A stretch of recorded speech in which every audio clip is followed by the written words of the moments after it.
How are you? I think you are well by the grace of Almighty. Welcome to my channel.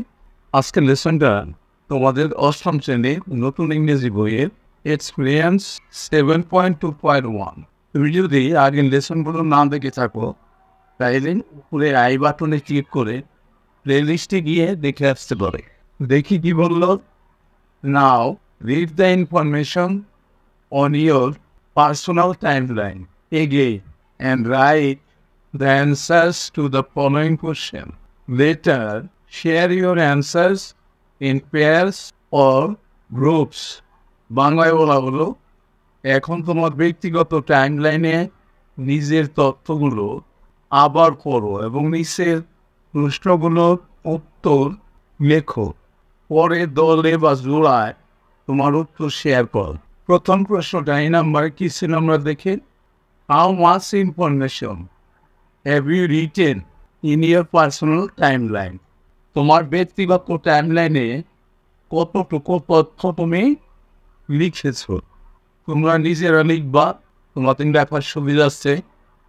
আমি লিখে রেখেছি, এখানে দেখাচ্ছি।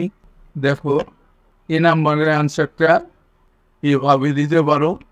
In my personal timeline, I have written as much information as needed to know more better. আমাকে ভালোভাবে জানতে যেটুকু দরকার ততটুকু তথ্য আমি আমার ব্যক্তিগত টাইমলাইনে লিখেছি। পরের প্রশ্নটা দেখে আসি আমরা। বি নাম্বার প্রশ্নটা কি বললো? All the factors in the timeline happen at a particular time or at different time. টাইমলাইনে সবগুলো কাজ কি কোনো নির্দিষ্ট সময়ে হয় না ভিন্ন সময়ে? If your answer is at different time, what are they? যদি তোমার উত্তর হয় ভিন্ন সময়ে তাইলে সেগুলো কি? উত্তরটা আমরা দেখি। No.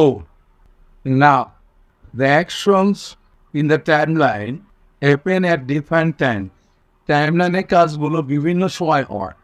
They are sometimes ago, সেগুলো হলো কিছুদিন আগে, রিসেন্টলি সম্প্রতি, প্রেজেন্ট টাইম বর্তমান সময়ে, এ ইয়ার লেটার এক বছর পরে, ইটিসি ইত্যাদি।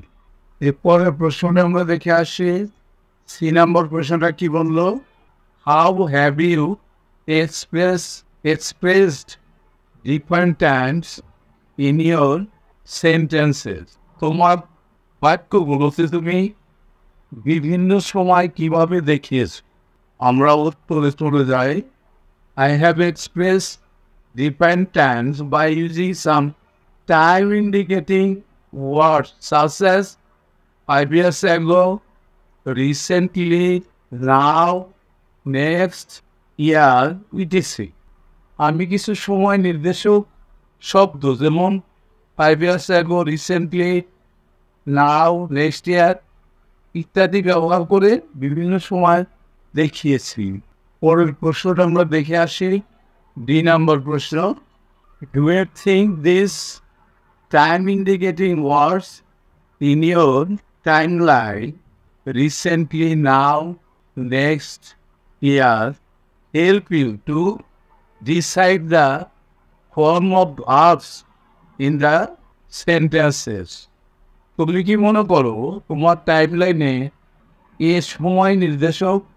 এই সময় নির্দেশক শব্দগুলো যেমন রিসেন্টলি, নাও, নেক্সট ইয়ার তোমাকে বাক্যের ক্রিয়ার রূপ নির্ধারণে সহায়তা করে? ইফ ইয়েস, যদি হ্যাঁ হয়, এক্সপ্লেন উইথ অ্যান এক্সাম্পল, উদাহরণের সাহায্যে ব্যাখ্যা করো। এটার উত্তরটা আমরা দেখে আসি। এই নাম্বার উত্তরটা ইয়েস, হ্যাঁ, আই থিঙ্ক সো, আমি তাই মনে করি। When I write recently, যখন আমি লিখি সম্প্রতি, I put have and then the past participle of the verb, তখন আমি have বসাই এবং ভার্বের past participle form বসাই। ফর এক্সাম্পল, উদাহরণস্বরূপ, recently I have finished reading Harry Potter, সম্প্রতি আমি হ্যারি পটার পড়া শেষ করেছি। এবার আমরা পরের প্রশ্নে চলে যাই। এটা আজকে লেসনের শেষ প্রশ্ন। কি নাম্বারে বলা হলো কি, do you know any other time indicating words people generally use in their communication? মানুষ সাধারণত কথাবার্তা বলার সময় ব্যবহার করে এমন আরও কোনো সময় নির্দেশক শব্দ কি তুমি জানো? Make a list of them, তাদের একটা লিস্ট তৈরি করবে। এই প্রশ্নের উত্তরটা দেখে আসি আমরা।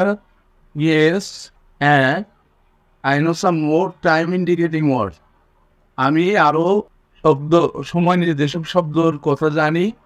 দেয়ার, তারা হলো, 1 নম্বরে টুডে, আজ। 2 নম্বরে টুমোরো, আগামীকাল। 3 নম্বরে স্টারডে, গতকাল। 4 নম্বরে নাও ডেজ, বর্তমানে। 5 নম্বরে লেটার, পরে। 6 নম্বরে বিফোর, পূর্বে। 7 নম্বরে ফর্মালি, আনুষ্ঠানিকভাবে। 8 নম্বরে লেটলি, দেরিতে। 9 নম্বরে প্রেজেন্টলি, বর্তমানে। 10 নম্বরে ওয়ান্স, একদা। 11 নম্বরে সুন, দ্রুত। 12 নম্বরে দেন, তারপর। 13 নম্বরে টুনাইট, আজ রাতে। এই শব্দগুলো ব্যবহার করা হয়। এটার একটা লিস্ট আমরা দেখালাম। এবার আমরা দেখি পরে কি বলছে। এরপরে বলা হয়েছে, let's talk about ourselves in a different way. হলো ভিন্ন উপায়ে নিজেদের সম্পর্কে বলি। টু ডু দ্যাট, সেটা করার জন্য ফার্স্ট, প্রথমত, read the information on your time line and write a short text using the important information about you. তোমার টাইমলাইনের তথ্যগুলো পড়ো এবং তোমার সম্পর্কে গুরুত্বপূর্ণ তথ্য ব্যবহার করে একটি সংক্ষিপ্ত প্যারাগ্রাফ লেখো। দেন, তারপর, connect the information using transition word and later besides etc. তারপর অবস্থানগত শব্দ অ্যান্ড লেটার বিসাইড ইত্যাদি ব্যবহার করে তথ্যগুলোকে সংযুক্ত করো।